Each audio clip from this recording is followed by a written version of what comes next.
pas dire que la loi soit totalement appliquée.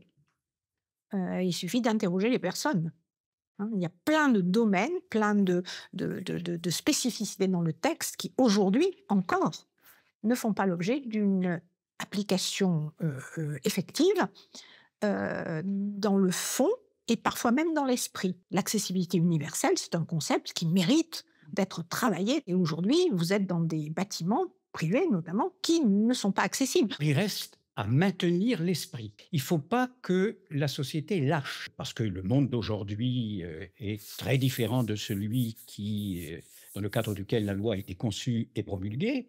20 ans, c'est le moment. Non pas de faire une critique, de faire une analyse. Voilà ce qu'elle a permis.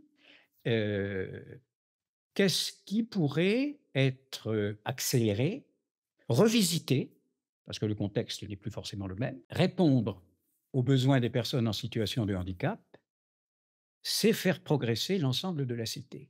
Il y a des quantités de choses qui sont faites pour elles et qui finalement améliorent la vie de tout le monde. Parmi les choses préoccupantes, c'est parfois une perte de sens, notamment du droit à compensation, qui ne vise pas la réparation, comme je l'ai entendu, parfois de personnalités éminentes de l'État, mais parce que, effectivement, ils ont peut-être insuffisamment intégré ce principe-là, qui est en quelque sorte un principe pour l'égalité des chances et pour la participation. Et ça, l'hésitation sur le droit à compensation me paraît être un risque. Nous avons intérêt à cultiver notre politique du handicap parce que dans une société du vieillissement, on a grand intérêt à s'inspirer d'une politique du handicap pour que nos concitoyens âgés, eux aussi, voient respecter leur pleine et entière citoyenneté et leur participation sociale. Il faut que nous ayons une politique de l'autonomie. Ce qu'il faut mettre en exergue, c'est le mot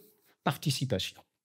Il faut que le plus longtemps possible, la personne qui perd de l'autonomie du fait de son avancée en âge, qui en manque parce que elle est depuis un certain temps handicapée, il faut qu'elle puisse continuer de participer à ce qui la concerne dans les décisions publiques, dans la vie locale, dans la famille, etc., etc. Il faut régulièrement rappeler l'existence de cette catégorie de population, avec ce dont elle a besoin, 2, ce qu'elle apporte aux autres quand on répond à ses besoins. Ça, c'est fondamental.